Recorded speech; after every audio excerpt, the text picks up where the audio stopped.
Hello friends, कैसे हैं आप सब लोग। तो फ्रेंड्स, आज हम अपना स्टार्ट करने वाले हैं अगला प्रैक्टिस सेट, जिसमें ये प्रैक्टिस सेट जो है ये 3 नंबर का प्रैक्टिस सेट है। मतलब इससे पहले हमने अभी तक अपना 2 प्रैक्टिस सेट कर लिया है, ये तीसरा प्रैक्टिस सेट है। और आइए स्टार्ट करते हैं पहले नंबर के क्वेश्चन से। पहला क्वेश्चन है 1/5 + 2 √3 के हर का परिमेय ज्ञात कीजिए। तो फ्रेंड्स, वीडियो काफी लंबी हो जाएगी, तो हम इसको 2 पार्ट में बनाएंगे। तो आइए देखते हैं इसको कैसे हल करेंगे। परिमेय का मान ज्ञात करना है, तो हम लोग क्या करेंगे, इसका अंश और हर में मल्टीप्लाई कर देंगे। किससे? 5 - 2/√3 से। यहाँ पे 1/5 + 2 √3 है, इंटू हम इसको करेंगे 5 - 2 √3 अपॉन 5 - 2 √3। जब इससे मल्टीप्लाई करेंगे तो यहाँ पे हो जाएगा 5 - 2 √3 अपॉन, यहाँ पे जब मल्टीप्लाई करेंगे तो देखिए ये a² के फॉर्मूला के जैसे है। a² - b² equal to a+b, और दूसरे ब्रैकेट में a-b हो जाएगा। तो ये सेम उसी तरह है। तो यहाँ पे हम लिख सकते हैं 5 का स्क्वायर - 2 √3 का स्क्वायर। जब इसको और आगे सॉल्व करेंगे तो यहाँ पे 5 - 2 √3 हो जाएगा, और यहाँ पे 5 का स्क्वायर 25, -2 का स्क्वायर 4 होगा, और 3 का स्क्वायर जो है 3 हो जाएगा, और 3 का 4 में मल्टीप्लाई करेंगे तो 4 यहाँ पे 12 हो जाएगा। अब यहाँ जब माइनस करेंगे तो 5 √3 अपॉन 25 में से 5 में से 2 जाएगा तो 3 हो जाएगा, और यहाँ 2 में से 1 जाएगा 1, यानी 5 - 2 √3 अपॉन 13। तो यहाँ पे ऑप्शन बी जो है करेक्ट हो जाएगा। आगे देख लेते हैं अगला क्वेश्चन। 1/6 से किसी भिन्न को घटाने पर 1/13 आता है, वह भिन्न ज्ञात कीजिए। अब देखिए इसको जब हम घटाएंगे यहाँ पे, तो पहले से इरेज करें। हाँ, इसको जब घटाएंगे तो 1/6 माइनस 1/13 बराबर आना चाहिए। तो जो भी आएगा मान लेते हैं ये x आएगा। तो यहाँ पे जब इसको माइनस करेंगे तो 13 13 छक 78 हो जाएगा। तो 7 का जब 78 में भाग देंगे तो 13 बार जाएगा, और 13 का देंगे तो 6 बार। अब 13 में से 6 घटाएंगे तो 7 बचेगा, यानी यहाँ पे हमारा 7/78 हो जाएगा। ऑप्शन पहला ही करेक्ट हो जाएगा। आगे है अगला क्वेश्चन। वह छोटी से छोटी संख्या ज्ञात कीजिए जिसे 16, 24, 36 तथा 54 से विभाजित करने पर शेष क्रमशः 12, 20, 32 और 50 बचता हो। तो हम क्या करेंगे, जो भी शेष बचता है उसको माइनस करते जाएंगे। तो 16 में से, जब 16 में से हम लोग 12 माइनस करेंगे, 16 - 12 तो कितना आएगा, 6 में से 2 गया 4, 4 आएगा। इसी तरह 24 में से जब 20 घटाएंगे तब भी 4 आएगा, और 36 में से 32 4 आएगा। 54 - 50 करेंगे तभी 4 आएगा, मतलब किसी भी तरह घटाएंगे तो 4 आएगा। तो अब हम क्या करेंगे, अब जो 16, 24, 36, 54 है, इन सब का लसा लेंगे और उसको 4 माइनस कर देंगे उसमें से। तो 16, 24, 36, 54 का लसा, इसका लसा लेंगे और -4 करेंगे। तो जब लसा लेंगे तो लसा कितना आएगा इसका, तो इसका लसा जो है 432 आएगा -4। अब यहाँ 12 में से 4 जाएगा तो 8 बचा, यहाँ 2 और यहाँ 4, 428, यानी ऑप्शन सी करेक्ट हो जाएगा। आगे देखते हैं अगला क्वेश्चन है। एक परीक्षा में उत्तीर्ण होने के लिए प्राप्तांकों का प्रतिशत 42% होना चाहिए। यदि अधिकतम अंक 450 है तो परीक्षा में उत्तीर्ण होने के लिए कितने अंक प्राप्त करना आवश्यक है। मतलब कि टोटल पूर्णांक जो है वो 450 है, और 42% पास होने के लिए चाहिए। तो कितने अंक चाहिए, यानी परसेंटेज दिया है, हमसे अंक पूछ रहा है। तो 450 गुणे 42/100 हो जाएगा। तो 1 0 से 1 0 कटा, 5 9 45, 5 दूनी के 10, 2 से इसको काटेंगे तो 2 दूनी के 4, 2 1 9 2, 9 1 9 9, 9 दूनी 18, यानी 189। ऑप्शन डी करेक्ट हो जाएगा। आगे देख लेते हैं। 1 विलियन में पानी की मात्रा 320 ग्राम में सामान्य नमक की मात्रा 21 ग्राम है। द्रव्यमान प्रतिशत द्वारा द्रव्यमान के संदर्भ में विलयन की सांद्रता की प्रतिशतता ज्ञात कीजिए। मतलब 320 ग्राम जो है वो पूरा पानी है, ठीक है, और उसमें 31 ग्राम नमक है। मतलब ये सिर्फ पानी की मात्रा है और ये नमक, यानी दोनों को मिला देने पे। तो अब किसकी मात्रा हमसे विलयन की सांद्रता पूछ रहा है, यानी नमक की। तो 31 ग्राम तो नमक है, लेकिन टोटल मिक्सचर कितना है, तो मिक्सचर 320 प्लस 31 हो जाएगा। तो यहाँ पे हमारा आ जाएगा 351। और गुड़े कितना करना है, गुड़े सांद्रता निकालनी है तो 100 कर देना है। जब इसको करेंगे तो यहाँ पे हमारा 8.83% आ जाएगा। ऑप्शन सी करेक्ट हो जाएगा। आगे है 17 गेंदों को 720 रुपए में बेचने पर 5 गेंदों के क्रय मूल्य के बराबर की हानि होती है। एक गेंद का क्रय मूल्य ज्ञात कीजिए। 17 गेंदों को 720 में जब बेचते हैं तो 5 गेंदों के क्रय मूल्य के बराबर हानि होती है। तो 17 में से 5 जब घटा देंगे तो कितना आएगा, 12। यानी 12 गेंदों का जो है, जो 12 गेंदे हैं तो वो 12 गेंदों का क्या आ गया, 12 गेंदों का मूल्य कितना आ गया, 12 गेंदों का मूल्य 720 आ गया। जब 12 गेंदों का मूल्य 720 रुपए है तो एक गेंद का कितना हो जाएगा, तो 720 बटे के 12। तो यहाँ पे जब इसको भाग देंगे तो 12 पंजे 60, 12 छह 72, 60 आएगा। यानी हमारा ऑप्शन सी करेक्ट हो जाएगा। आगे देख लेते हैं अगला क्वेश्चन क्या है। एक मिनट, इसे थोड़ा इरेज कर देते हैं। अगला क्वेश्चन है, जॉन 4 पुराने ट्रैक्टर 2 लाख रुपए में खरीदता है। उसने इन 4 ट्रैक्टरों के रख रखाव और मरम्मत में कुल 3 लाख रुपए खर्च किए। यदि वह 4 ट्रैक्टर से एक ट्रैक्टर पहले से ही 1 लाख रुपए में बेच देता है तो 40% कुल लाभ प्राप्त करने के लिए बाकी 3 ट्रैक्टरों का औसत विक्रय मूल्य ज्ञात कीजिए। तो पूरा ट्रैक्टर खरीदा, पूरा खर्च खरीदा और रख रखाव में जोड़ करके कितना आ जाएगा, 2 लाख में खरीदा था, 3 लाख उसके रख रखाव में, यानी टोटल 5 लाख लग गए। ठीक है, 5 लाख लग गए। अब उसको कितना परसेंट लाभ चाहिए, उसको जो है 40% लाभ चाहिए।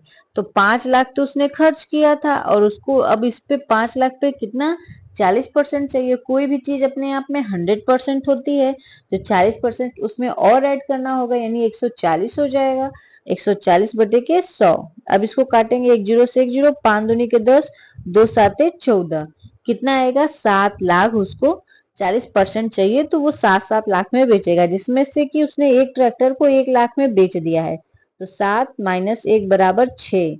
अब 6 लाख रुपए बच रहे हैं और 6 लाख में जो है उसको हमको जो है प्रतिशत निकालना है। तो 6 बटे के कितने ट्रैक्टर के लिए, 3 ट्रैक्टर के लिए, तो 2 3 6, यानी 2 लाख। एक उनका जो प्रतिशत आएगा कितना आएगा, 2 लाख आ जाएगा। ऑप्शन सी करेक्ट हो जाएगा। आगे देखते हैं अगले क्वेश्चन को, 8 नंबर का है।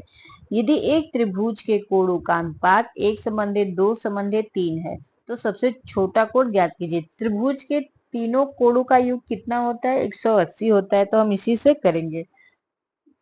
यहाँ इसको अभी इरेज कर देते हैं और यही इसको सॉल्व करते हैं। तो यहाँ दिया है कि त्रिभुज, मान लेते हैं कि त्रिभुज के कोणों का अनुपात, त्रिभुज का ये कोणों का अनुपात दिया, तो हम मान लेते हैं कि जो त्रिभुज है वो क्या है, यक्स है, प्लस 2x है और प्लस 3x है।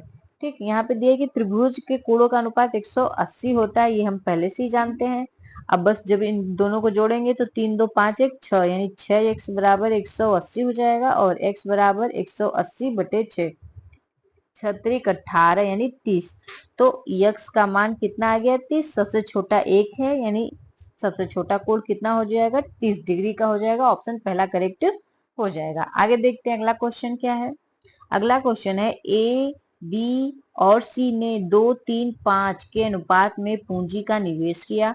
उनके निवेश के समय का अनुपात 4:5:6 है। तीनों के लाभ का अनुपात होगा। अब हमसे तीनों के लाभ का अनुपात पूछ रहा है, तो हम लोग क्या करेंगे, जो पूंजी जिस अनुपात में जमा है और जो समय है उनका मल्टीप्लाई कर देंगे तो हमको जो है आसानी से पता चल जाएगा। यानी कैसे करेंगे इसको, इसको लिखेंगे 2 संबंधे 3 संबंधे 5, ये हो गया उनका पूंजी निवेश। और ये हमारा 4 संबंधे 5 संबंधे 6, ये हमारा समय हो गया।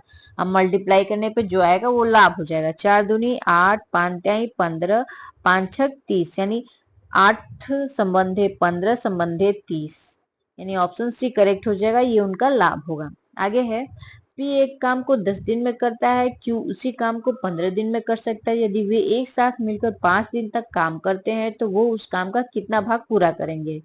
अभी देखिए पी कितने दिन में करता है, पी 10 दिन में करता है, क्यू कितने दिन में करता है, 15 दिन में। तो इन लोग का जब एलसीएम लेंगे तो कितना आएगा, 60 आएगा।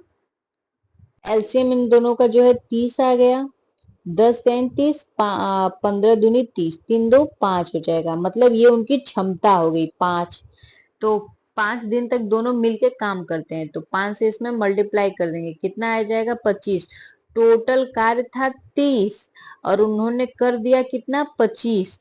तो वे काम का कितना भाग पूरा करते हैं, पूरा काम कितना था 30, 30 में से 25 कर दिए, यानी 25 बटे के 30 करेंगे, 5 से इसको काटेंगे तो 5 5 पचम 25, 5 6 30, यानी 5 बटे के 6 भाग उन्होंने क्या है पूरा कर दिया है, यानी ऑप्शन डी करेक्ट हो जाएगा।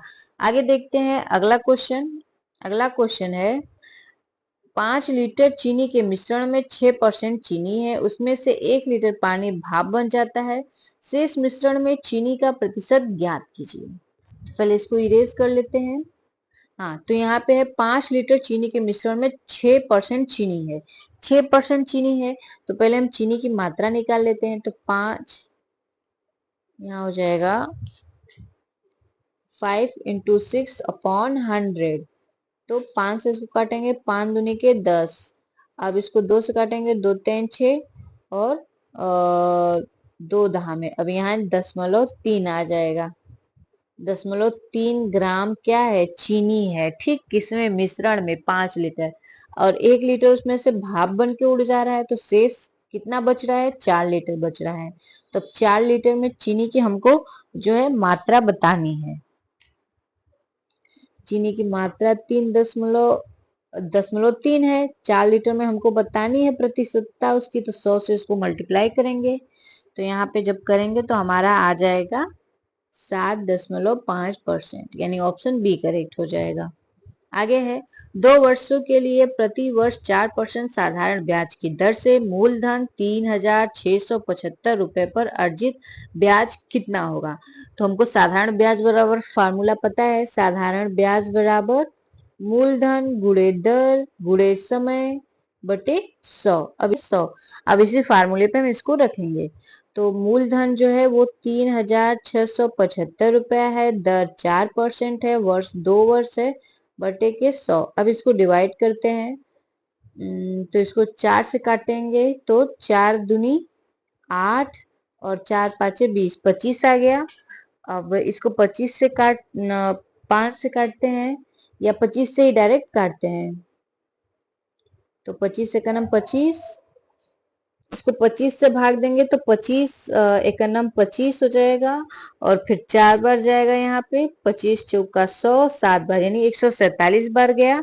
अब 147 का मल्टीप्लाई 2 से करेंगे तो 7 दूनी 14 को 4 हाथ में लगा 1, और 4 दूनी 8 1 9, और 2 एकनम 2, यानी 294। ऑप्शन जो है सी करेक्ट हो जाएगा। अर्धवार्षिक रूप से चक्रवृद्धि ब्याज से 80,000 के 2 वर्ष बाद 20% की वार्षिक दर से कितने रुपए हो जाएंगे। तो इसके लिए हम लोग क्या करेंगे, फार्मूला पहले तो जो है यहाँ अर्धवार्षिक दे है, तो समय जो है कितनी छमाई आएगी, तो 4 छमाई आ जाएगी। ठीक, और ये जो ब्याज दर है ये आधा हो जाएगा, यानी 20 का आधा हो जाएगा तो 10 हो जाएगा। अब इसको हम फार्मूले पे रख देंगे, A=P×1+R/100 के पावर n। ये फार्मूला होता है, इस पे जब हम रखेंगे तो यहाँ पे हो जाएगा 80,000, और उसके बाद P हो गया 1 हो गया, R बराबर कितना था 10 बटे के 100, और समय 4 हो जाएगा। 4 छमाई आएगी 2 वर्ष में। अब इसको जब काटेंगे 1 0 से 1 0 तो यहाँ पे हो जाएगा 80,000 और गुड़े ये 10 है, 10 ऊपर जाएगा तो ये 11, यानी 11/10 गुड़े 11/10 गुड़े 11/10 गुड़े 11/10 4 बार लिखेंगे। और जब इसको सॉल्व कर देंगे तो हमारा मान जो है 1,17,128 आएगा। ऑप्शन बी करेक्ट हो जाएगा। आगे है 14 नंबर का क्वेश्चन, इसको देख लेते हैं। पिता और पुत्र की आयु का अनुपात 3 संबंधी 1 है। उनकी आयु का गुणनफल 147 है, तो उनकी आयु का योग ज्ञात कीजिए। तो पहले इसको इरेज करते हैं और देखिए, तो यहाँ पे सब कुछ दिया हुआ है कि उनकी आयु, तो मान लेते हैं उनकी आयु का अनुपात दिया है, उनकी आयु जो है 3x और यक्स है, और उनका गुणनफल क्या है 147, यानी 3x इंटू यक्स बराबर 147। तो यहाँ हो जाएगा 3x² बराबर 147, तो x² बराबर 147/3, तो 4 बार जाएगा 50 हो जाएगा, और 49 किसका स्क्वायर होता है 7 का, यानी x बराबर कितना आएगा 7। तो हमसे पूछा है तो उनकी आयु का योग, तो x बराबर 7 हो जाएगा, यानी पुत्र की आयु 7 वर्ष हो जाएगी, पिता की आयु 3 से मल्टीप्लाई करेंगे 7 त्रिक 21 वर्ष। अब इसको जोड़ देंगे तो कितना आ जाएगा 28 वर्ष। ऑप्शन पहला ही करेक्ट हो जाएगा। आगे देखते हैं, अगला क्वेश्चन है, एक वस्तु 3 सेकंड में 24 मीटर और 2 सेकंड में 15 मीटर की यात्रा करती है, तो वस्तु का औसत चाल क्या होगा। औसत चाल बराबर क्या होता है, कुल दूरी बटे कुल समय। औसत चाल बराबर दूरी बटे समय। दूरी कितना है, दूरी जो है देखिए, एक तो 24 है, थोड़ा सा इसको इरेज कर लेते हैं। अब ये करते हैं, दूरी जो है 24 है और कितनी है 15 है, ये दूरी हो गई। और सेकंड में समय 3 और 2 सेकंड है। अब इनको जोड़ दिए, 5 4 9, 2 1 3, 3 2 5। अब इसको जब 5 से भाग देंगे तो 5 5 7 35 और 5 6 30, यानी 7.5 8 40, यहाँ 7.8% हो जाएगा। यानी हमारा कौन सा ऑप्शन जो इसमें मीटर पर सेकेंड, बी ही करेक्ट होगा। यहाँ पे देखिए सी भी है और बी भी है, सब डाटा सेम है, लेकिन यहाँ मीटर पर सेकेंड है और यहाँ सिर्फ सेकेंड है और यहाँ मीटर पर सेकेंड है, इस वजह से ऑप्शन बी करेक्ट हुआ है। आगे देखते हैं, दो रेलगाड़ी क्रमशः 110 किलोमीटर प्रति घंटा और 90 किलोमीटर प्रति घंटा एक ही दिशा की ओर यात्रा करती है। तेज चलने वाली रेलगाड़ी धीमी रेलगाड़ी में एक आदमी को 18 सेकेंड में पार करती है। तेज चलने वाली रेलगाड़ी की लंबाई बताइए। अब लंबाई यानी कि दूरी, इसको हम दूरी भी मान सकते हैं। तो पहले तो दोनों की सापेक्ष चाल क्या होगी ये निकालेंगे। दोनों एक ही दिशा में जा रहे हैं तो माइनस हो जाएगा। 110 में से 90 माइनस करेंगे तो कितना बचेगा, तो 110 में से जब 90 माइनस करेंगे तो 20 किलोमीटर प्रति घंटा ये हमारा बच जाएगा, क्या उसकी चाल, तेज गाड़ी की ये हो जाएगी चाल। ठीक है, और उसके बाद समय कितना दिया है 18 सेकेंड में जो है आदमी को वो पार करती है। दूरी हमसे पूछ रहा है तो दूरी बराबर होता है चाल गुणे समय। दूरी बराबर चाल गुणे समय, तो ये नीचे ही करते हैं, नीचे स्पेस है। तो दूरी कितनी है, दूरी दूरी हमसे पूछ रहा है, चाल कितना है 20 और समय उसको कितना लग रहा है 1 मिनट, 20 किलोमीटर प्रति घंटा है। इसको सेकेंड में बदलेंगे तो किससे 5/18 से मल्टीप्लाई करेंगे और उसके बाद समय जो है 18 सेकेंड, तो 18 से 18 कट गया और ये हमारा 100 आ गया। 100 मीटर लंबी क्या हो जाएगी दूरी, यानी ट्रेन जो है वो कितनी लंबी होगी, तो 100 मीटर लंबी होगी। ऑप्शन सी करेक्ट है। आगे है, किसी नाव की चाल शांत जल में 12 किलोमीटर प्रति घंटा है। यदि नाव जल की धारा के विपरीत में 38 किमी की दूरी 4 घंटे में तय करती है, तो धारा की चाल किलोमीटर प्रति घंटा में कितना है। तो आइए इसको सॉल्व करते हैं। तो यहाँ पे जो है पहले तो मान लेते हैं कि नाव की चाल जो है, नाव की चाल बराबर x किमी है। नाव की चाल जो है वो x किमी प्रति घंटा है, ठीक है। अब शांत जल में नाव की चाल, नाव की चाल बराबर 12 किलोमीटर प्रति घंटा है। अब धारा के विपरीत तब क्या होगा? धारा के विपरीत,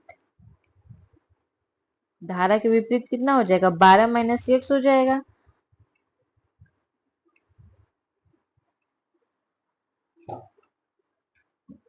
किलो प्रति घंटा हो जाएगा। और यहाँ पे दिया है कि नाव धारा की विपरीत दिशा में 38 किमी की दूरी 4 घंटे में तय करती है। तो चाल बराबर क्या होता है? चाल बराबर होता है दूरी, दूरी बटे समय। दूरी कितनी है? दूरी 38 किलोमीटर है। कितने देर में? 4 घंटे में तय कर रही है, ठीक है। तो अब जब 4 घंटे में तय करी तो इसको सॉल्व करते हैं। तो 38/4 हो जाएगा। यहाँ पे इसको सॉल्व करेंगे तो 9.5 किलोमीटर प्रति घंटा आ गया, ठीक है। ये दूरी आ गई। और यहाँ पे धारा के विपरीत ये चाल आ गई। धारा के विपरीत चाल कितनी रही? 12 माइनस x बराबर 9.5 हो जाएगा। तो अब यक्स को लाएंगे इस साइड और इसको करेंगे इस साइड, यानी पक्षांतर। तो यहाँ पे हो जाएगा यक्स बराबर 12 प्लस, सॉरी माइनस होगा ना यहाँ पे, हाँ माइनस 12 माइनस 9.5।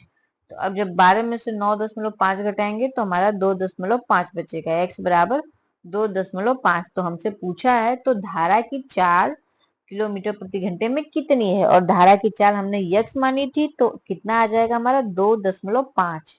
एक बेलन की ऊंचाई h है, उसके आधार की परिधि के बराबर है, तो उसके वक्र पृष्ठ का क्षेत्रफल h के पदों में ज्ञात कीजिए। अब देखिए सबसे पहले यहाँ तो दिया है कि एक बेलन की ऊंचाई h है, यानी ऊंचाई इसकी जो है, ऊंचाई कितनी है? h है। उसके आधार की परिधि के बराबर है। आधार की परिधि क्या होती है? 2πr के बराबर, यानी h के बराबर ही है। तो वक्र पृष्ठ का क्षेत्रफल बताओ। तो वक्र पृष्ठ बराबर, वक्र पृष्ठ बराबर क्या होता है? 2πr h।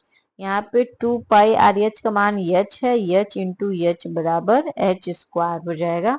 Option h square D correct हो जाएगा। आगे है a cube plus B cube, a plus B का whole square, a square minus B square का मौस, यानी कि HCF ज्ञात कीजिए।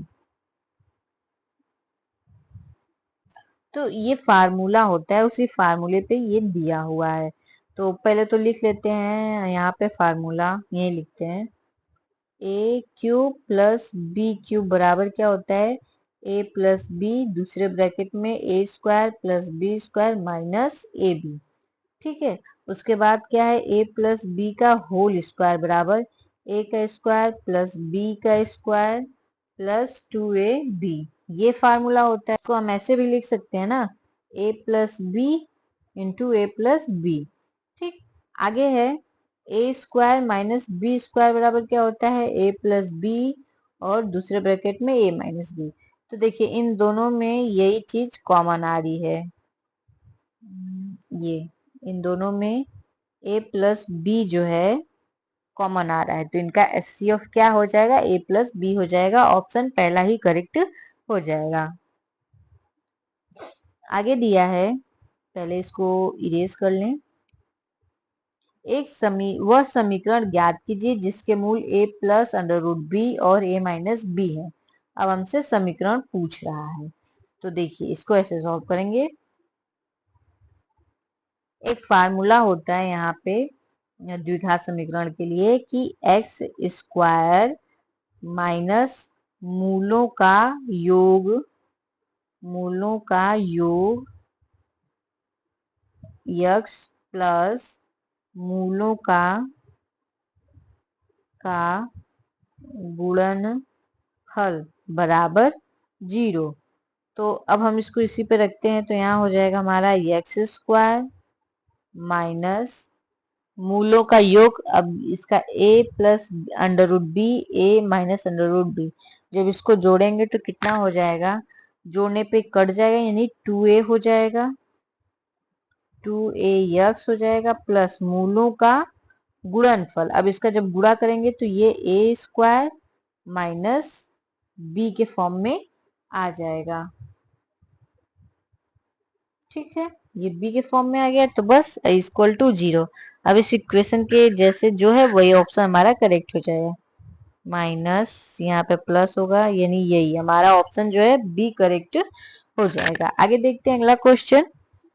दिए गए वेन आरेख में कुल 50 छात्रों को दिखाया गया है जो विभिन्न परीक्षाओं ए बी सी में बैठे हैं। सभी कम से कम एक परीक्षा में उपस्थित हैं। इनमें से कितने वास्तव में किसी एक परीक्षा में उपस्थित है। मतलब कि हर मेंबर जो है कोई एक न एक परीक्षा में उपस्थित है, यही हमसे पूछ रहा है, सॉरी यही हमको बताना है। टोटल विद्यार्थी कितने हैं, टोटल विद्यार्थी जो है 50 हैं।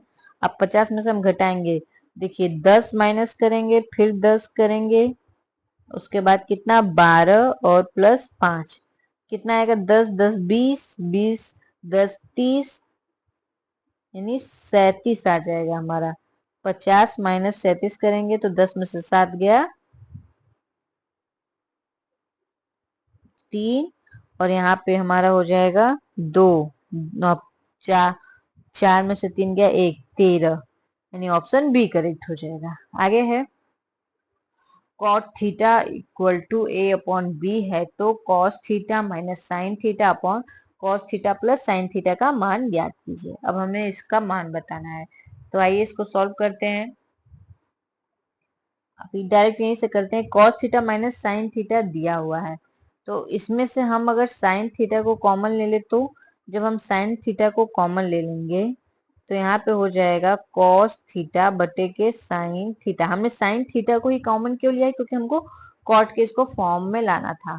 तो यहाँ 1 हो जाएगा अपॉन यहाँ भी साइन थीटा हमने कॉमन लिया, तो यहाँ पे cos theta upon sine theta plus 1 हो जाएगा। ठीक है, अब यहाँ पे कॉस थीटा साइन थीटा बराबर क्या होता है, cot theta. Cot theta minus 1 upon cot theta plus 1 हो जाएगा। ठीक, कॉट थीटा बराबर क्या वैल्यू दी है, ए अपॉन बी, और यहाँ पे वैल्यू रखेंगे ए अपॉन बी माइनस 1 अपॉन ए अपॉन बी प्लस 1। अब इसको जब सॉल्व कर देंगे तो हमारा आ जाएगा A minus B upon A plus B, A minus B upon A plus B. तो इसमें देखिए A minus B upon A plus B, option B correct हो जाएगा। आगे है अगला क्वेश्चन, इरेज करने, हाँ अगला क्वेश्चन है उस त्रिभुज का क्षेत्रफल ज्ञात कीजिए जिसके निर्देशांक 1 2 -4 -3 और 4 1 है। इसके लिए एक फार्मूला होता है, 24 नंबर का क्वेश्चन हम यही देखते हैं नीचे। यहाँ पे एक फार्मूला होता है कि x1 y1 x2 y2 x3 y3। जब हम x1 बराबर लेंगे त्रिभुज का क्षेत्रफल, ठीक है, बराबर क्षेत्रफल बराबर 1/2 x1। जब हम x1 लेंगे तो ये y1 को छोड़ देंगे, यानी y2 माइनस y3 हो जाएगा, y2 माइनस y3। फिर उसके बाद प्लस x2 लेंगे, जब x2 लेंगे तो ये y2 को छोड़ देंगे, तो यहाँ पे हो जाएगा y3 माइनस y1। ठीक, प्लस x3 लेंगे, जब x3 लेंगे तो y1 माइनस y2 होगा, y1 माइनस y2। अब बस इसी पे हमको वैल्यू रख देना है और सॉल्व कर लेना है। तो यहाँ पे हमारा हो जाएगा 1/2। x1 का मान कितना है, 1 है, और उसके बाद y2 का मान कितना है, y2 का मान -3 है, और यहाँ पे -1 हो जाएगा, प्लस x2 का मान कितना -4 है, और यहाँ पे हमारा 1 -2 हो जाएगा, प्लस x3 का मान कितना है 4 है, 4 2 -3, x1 बराबर कितना है, सॉरी y1 बराबर 2 है और y2 बराबर 3 है, तो घटाएंगे तो वही हमारा -1 रहेगा, 2 - 2। जब इसको हम घटाएंगे सॉल्व करेंगे तो हमारा आंसर 10 वर्ग इकाई आ जाएगा। ये हमारा आंसर हो जाएगा। 25 नंबर का क्वेश्चन है, उन आंकड़ों का माध्य तथा बहुलक ज्ञात कीजिए। अब आंकड़े दिए हुए हैं, पहले तो हमको इसका माध्य निकालना है, तो सबको जोड़ देंगे। तो 9 × 1 = 10, 5 × 15, 15, 4 15 और 4 19 हो गया। 19 × 1 = 20, 2 = 22, 22 और 18। इस तरह से सबको पहले जोड़ेंगे, तो जब जोड़ लेंगे तो टोटल जोड़ने पे हमारा 56 आएगा। और कितनी बार है तो काउंट कर लीजिए, 1 2 3 5 6 7 8 9 10 11 12 13 14। तो 14 हो जाएगा। जब इसको भाग देंगे 14 × 4 = 56, 4 बार जाएगा। अब बहुलक लेना है, तो जो सबसे अधिक बार है तो 1 सबसे अधिक बार है, यानी 4 और 1, ऑप्शन सी करेक्ट हो जाएगा। आगे है, उस विकल्प का चयन करें जिसमें उस शब्द उसी रिश्ते का साझा करता है जो शब्द युग्म द्वारा समझाया गया है। प्रमाणिक, जेन्युइन, अप्रमाणिक। ठीक, मतलब जो प्रमाणिक है उसका अपोजिट अप्रमाणिक है। तो आवेशशील का स्वाभाविक नहीं, ग्रहण का अस्वीकार, यस, ऑप्शन बी करेक्ट हो जाएगा। आगे देख लेते हैं, अगला क्वेश्चन क्या है। किसी निश्चित कूट भाषा में सर्वेंट को इस तरह से कोडित किया गया है, उसी कूट भाषा में मैग्नीफाई को किस प्रकार कोडित किया जाएगा। तो इसमें सबसे पहले अब देखिए, यहाँ पे वॉवेल पता है 5 होते हैं, vowel A E I O you, उनका क्रम रखा गया है। ए 1 नंबर पे है और ई आई ओ यू, यू ये चौथे नंबर पे हो जाएगा हमारा, ई जो है चौथे नंबर पे हो जाए। ए ई, ई दूसरे नंबर पे होगा, सॉरी चौथे नहीं दूसरे नंबर पे होगा। ठीक है। और उसी तरह स्वर, स्वर का व्यंजन का कोड जो है उस हिसाब से इसको भी रखा गया है। तो एम कितने नंबर पे आता है, 14 नंबर पे आता है। ठीक, यहाँ भी 14, यहाँ भी। ए कितने नंबर पे आता है, ए तो 1 नंबर पे आता है, ये 1 नंबर पे। जी का 7 है, 7 है। एन का कितना है, 13। एम एम एन, एन का तो 14 होता है। तो नहीं, ये तो ऑप्शन नहीं होगा। यहाँ आते हैं,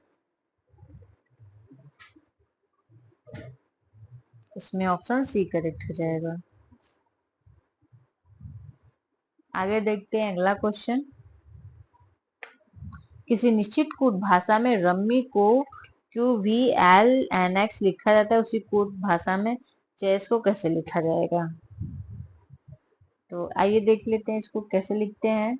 तो यहाँ पे एक प्लस और एक माइनस हुआ है।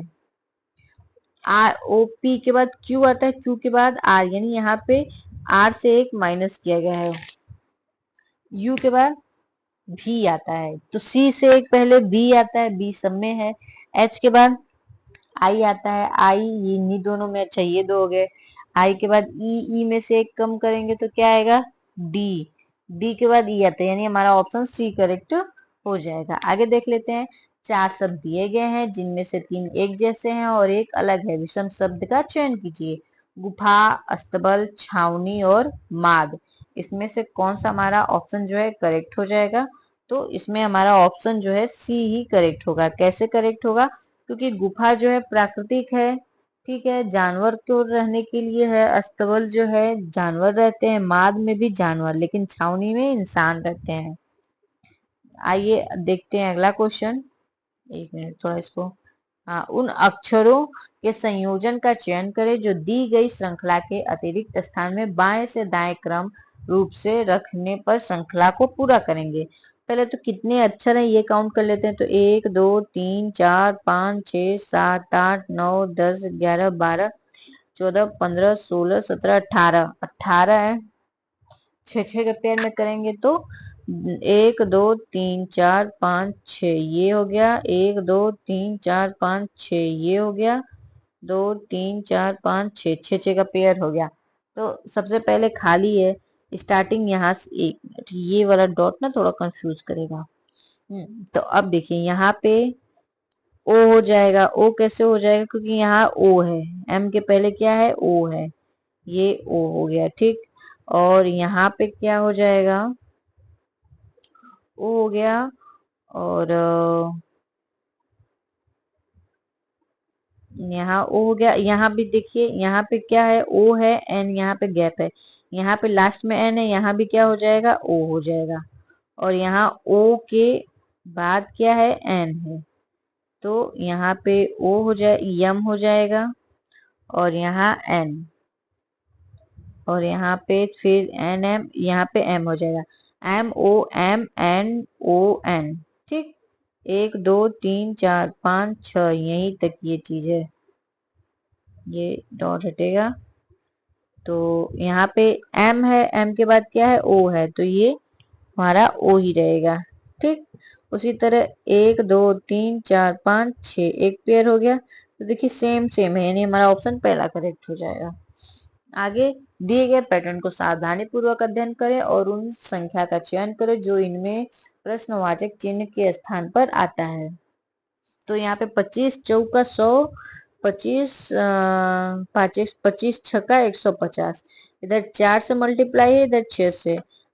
तो यहाँ पे कितने से, तो 4 से पहले डिवाइड कर दीजिए, तो 4 दूनी 8 हो जाएगा, और 4 सतह 28, यानी यहाँ कितना आएगा, 27 आएगा।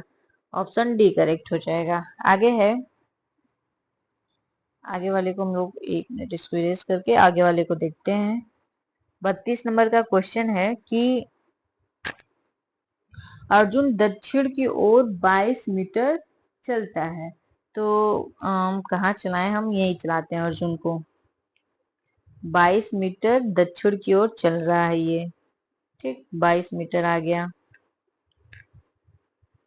जिसको एक ही बार लेते हैं, ये 22 मीटर हमारा अर्जुन दक्षिण की तरफ आ गया। फिर अपने दाईं ओर मुड़ जाता है, यहाँ से दाहिनी तरफ ये मुड़ा, यहाँ से दाईं तरफ मुड़ गया, ये 22 मीटर चलने के बाद मुड़ता है, और 22 मीटर चलकर एटीएम, 22 मीटर आ गया, एटीएम पे पहुंच गया। फिर उसके बाद वो अपने बाईं ओर मुड़ता है, बाईं ओर मुड़ता है यानी नीचे आता है, बाईं ओर मुड़ता है और 20 मीटर चलता है, ये लो, ये 20 मीटर ये चल दिया। फिर एक बुक स्टॉल, ये बुक स्टॉल आ गया, पर पहुंच जाता है, फिर वह अपने बाईं ओर मुड़ता है और 22 मीटर चलता है, ये 22 मीटर चल दिया। अपने ऑफिस पहुंचता है, तो वहां से अपने आरंभिक बिंदु से कितनी दूरी पे है, तो 20, ये वाली जो डिस्टेंस है, ये वाली कितनी है, 20 है, और 22 ये, यानी कितनी, 42 मीटर है।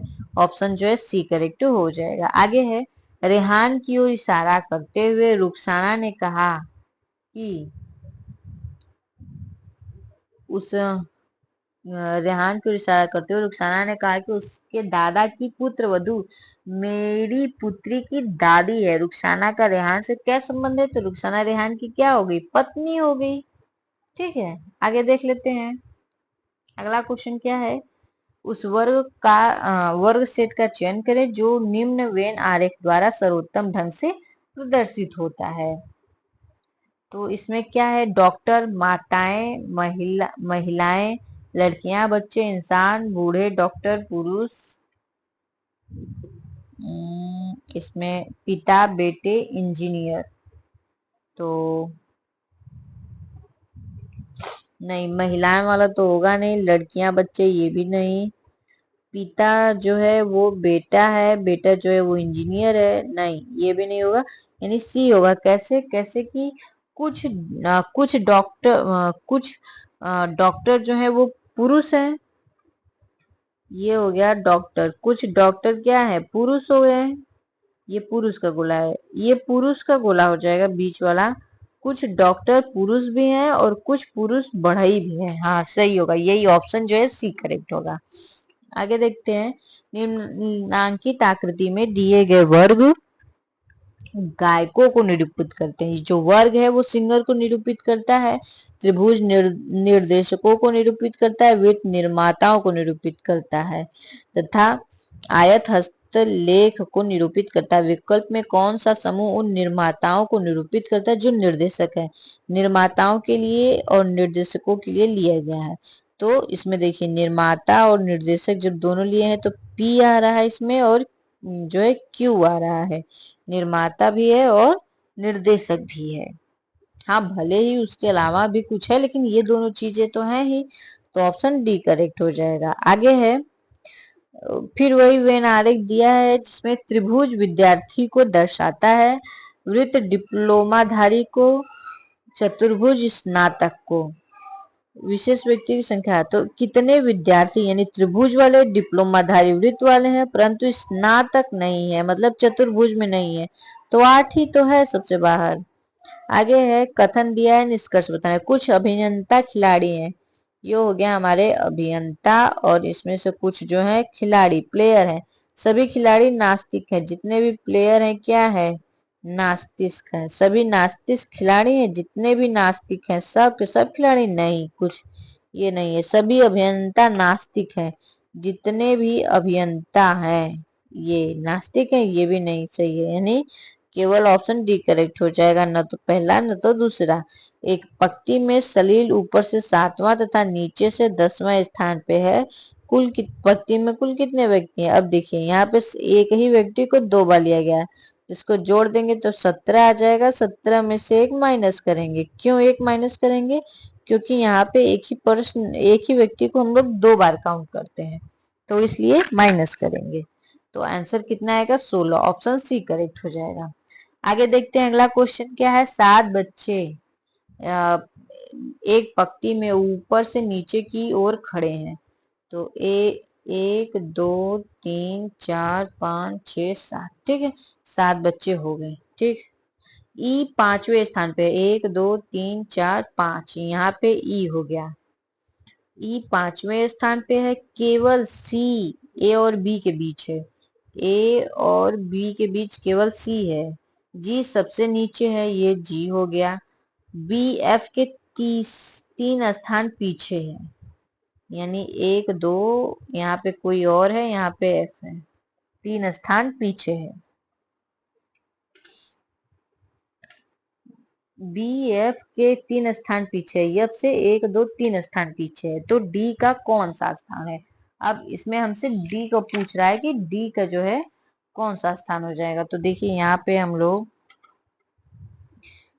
एफ को सबसे ऊपर बैठा देते हैं, एफ को सबसे ऊपर बैठा देते हैं। ठीक, एफ के बाद फिर अभी ए और बी के बीच सी लिखते हैं, तो ये ए हो जाएगा, ये सी और ये बी। 1 2 तीसरे स्थान पे, यानी यहाँ पे कौन जाए, यहाँ पे डी आ जाएगा। डी का कौन सा? 6वां स्थान है, डी का 6ठा स्थान। ऑप्शन पहला करेक्ट हो जाएगा। आगे है, 5 फरवरी 2008 को सप्ताह का कौन सा दिन होगा? 5 फरवरी 2008 को, ठीक, सप्ताह का कौन सा दिन होगा? तो देखिए यहाँ पे हमको निकालने के लिए पहले तो नॉर्मल ईयर के निकालेंगे, तो 2008 है, तो 8 में से 1 कम करेंगे, यानी 7 आ जाएगा। अब 7 को 7 से भाग देंगे तो 0 शेष बचेगा, तो यहाँ पे 0 शेष बच जाएगा। अब लीप ईयर के लिए लेंगे तो 7 से, अब 7 चूंकि 1 बच तो कम हो रहा है, तो 7 से ले लेंगे, तो कितना आएगा? 1 लीप ईयर आ जाएगा, 1 लीप ईयर आ जाएगा। फिर जनवरी और फरवरी का कोड होता है 3 जनवरी का, फरवरी का 5 होता है। 3 और 5 डिवाइड बाई 7 कर देंगे तो 1 शेष बच जाएगा, यानी कुल कितना लेंगे? तो कुल मिला के हमारा जो है मंगलवार आ जाएगा। ऑप्शन डी करेक्ट हो जाएगा। आगे है, दिए गए पैटर्न को ध्यानपूर्वक अध्ययन करें और उस आकृति को चुनें जो प्रश्न चिन्ह के स्थान पे है। तो ये ऑप्शन जो है हमारा डी करेक्ट हो जाएगा। आगे है, उस विकल्प का चयन करें जिसमें दी गई आकृति सन्निहित आकृति की अनुमति से नहीं। तो ये देखिए यहीं पे ये आकृति बनेगी, ऐसे यहाँ से ऊपर आके ऐसे नहीं, बस बस बस 1 मिनट, यहाँ पे ऐसे बनेगी, ऊपर से आएगी ऐसे नीचे, यहाँ से ये डब्बा। ठीक, तो पहले ये ऑप्शन करेक्ट हो जाएगा। आगे है, आकृति में वर्गों की संख्या ज्ञात कीजिए। अब हमसे वर्गों की संख्या पूछ रहा है, तो बस सीधे सीधे कितने वर्ग है काउंट करेंगे, 1 2 3 4, यानी 1 का स्क्वायर प्लस 2 का स्क्वायर प्लस 3 का स्क्वायर प्लस 4 का स्क्वायर, 1 हो जाएगा, 4 हो जाएगा, 3 3 के 9, 4 4 का 16, 16 जब सबको जोड़ देंगे तो कितना आ जाएगा, जोड़ने पे हमारा 30 आ जाएगा आंसर। ऑप्शन जो है पहला ही करेक्ट हो जाएगा। आगे देखते हैं, अगला है 44 नंबर का क्वेश्चन। यदि एक दर्पण को रेखा एक्स वाई पर रखा गया तो कौन सी उत्तर आकृति दिखाई देगी दर्पण में। ये दर्पण है और यहाँ पे हम दर्पण का, दर्पण में लेफ्ट का राइट हो जाता है, बनाते हैं तो ये गोला कुछ ऐसे बनेगा। ये दर्पण है, नहीं नहीं नहीं नहीं, इधर को बनेगा गोला जो है, इधर बन जाएगा, लेफ्ट का राइट हो जाएगा और ये आएगा ऐसे, और यहाँ बनेगा ये छोटा वाला डब्बा जिसमें कि ऐसे ये रंगा हुआ रहेगा नीचे का डब्बा और रंगा हुआ नीचे का।